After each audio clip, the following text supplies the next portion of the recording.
जय हिंद किसान भाइयों, आप सबका स्वागत है फिर से मेरे चैनल पर एडी फार्मिंग पर। तो किसान भाइयों, धान में पहला खाद कब डाले, कौन सा डाले और कितना डाले, चलो आज मैं आपको इसकी A to Z जानकारी प्रोवाइड करवाता हूँ। भाई आप मेरे को बताओ कि अपन पहला खाद कितने दिन में डाल रहे हैं। अपन डाल रहे हैं 20 दिन में। 20 दिन में। तो खाद की क्वांटिटी क्या क्या ले रहे हो और कौन सा खाद कितना मिला रहे हो, ये आप मेरे को थोड़ी जानकारी प्रोवाइड करवाओगे। ये अपन ले रहे हैं 35 किलो पर एकड़ DAP। 35 किलो पर एकड़ DAP। और यूरिया कितना ले रहे हो। एक बैग 45 किलो। 45 किलो का यूरिया और एक वो 35 किलो DAP। और साथ में क्या मिला रहे हो। साथ में ये अपन ले रहे हैं 1 किलो में आता है ये मल्टीप्लेयर 1 एकड़ का। तो ये मल्टीप्लेयर का क्या काम रहेगा। ये जो अपन ये बाकी चीजें खाद में डालते हैं तो उसका रिजल्ट अच्छा आता है उससे, मतलब ये और जमीन में मतलब और पौधे को हरा भरा रखता है। अच्छा, और आप पोटास भी डाल रहे हो। पोटास कितना डाल रहे हो। पोटास अभी 15 किलो डाल रहा हूँ, 15 किलो दूसरे खाद पे। तो मतलब पहला खाद जो दे रहे हो अपन 20 दिन में पहला खाद दे रहे हैं और उसके साथ ही मल्टीप्लेयर भी डाल रहे हैं। मल्टीप्लेयर का काम ये रहता है कि जो दूसरे खाद जो अपन डालते हैं उसको पूरा 100% काम हो, मतलब काम में आए। और अपन पोटास की मात्रा कुल 15 किलो एकड़ रख रहे हैं, क्योंकि बात यह है कि 15 किलो अभी डाल देंगे और 15 किलो जब दूसरा खाद डालेंगे जब डालेंगे। और साथ में और कोई सा खाद डाल रहे हो। नहीं, बस इतना।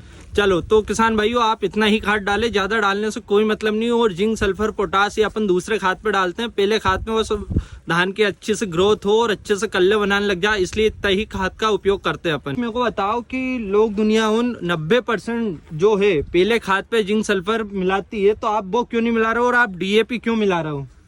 DAP वो जिंक सल्फर तो इसलिए नहीं मिला रहे हैं कि जैसे DAP के साथ जिंक नहीं मिला सकते हैं। अच्छा। मतलब वो जिंक सल्फेट बना देता है, तो उसके साथ ये मतलब बिल्कुल भी काम नहीं करता है। और DAP कुछ लोग मतलब जो मचाई मतलब गट्टे मचाते उसके पहले ही DAP डाल देते हैं। पर देवन भाई का कहना ये है जब मचाते हो जब वो उतना काम नहीं करता है। आप धान की रोपाई 20 दिन पहले का मतलब 20 दिन की हो जाए आपकी रोपाई के बाद, जब धान गट्टे में लग जाए उस समय आप DAP का उपयोग करो। DAP उस समय ही, और जिंक सल्फर इसलिए उपयोग नहीं करा जाता है पहले खाद में हमारे यहाँ, क्योंकि हम DAP डालते हैं और DAP के साथ ही जिंक सल्फर का मिलाप नहीं होता, क्योंकि वो काम करना दोनों बंद कर देते हैं। इसलिए हम दूसरे खाद पे DAP नहीं डालेंगे, उस जगह जिंक सल्फर डालेंगे। इसलिए मैं बोल रहा था दूसरे खाद पे ही हम जिंक सल्फर डालते हैं। किसान भाइयों, आप देख सकते हो ये जो खाद डल रहा है बहुत शानदार तरीके से डल रहा है, ये देख लो आप। और आपको मैं 20 दिन की जो धान हुई है उसके कल्ले बताता हूँ, कितने कल्ले पे अभी धान आ गई है।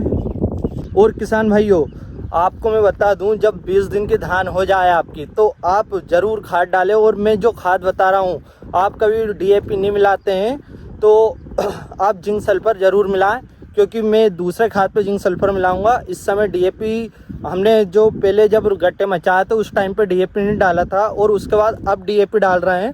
तो आप चाहो तो आपने जब पहले DAP डाल दिया हो तो आप जिंक सल्फर पे ज़्यादा फोकस। किसान भाइयों, हमने जब गड़े मचाए थे उस समय DAP नहीं डाला था, DAP अब डाल रहे हैं। उसका फ़ायदा ये रहेगा कि जड़ें मजबूत रहेगी। और अपन उस समय DAP डालते हैं तो आधा DAP आपका वेस्ट जाता है।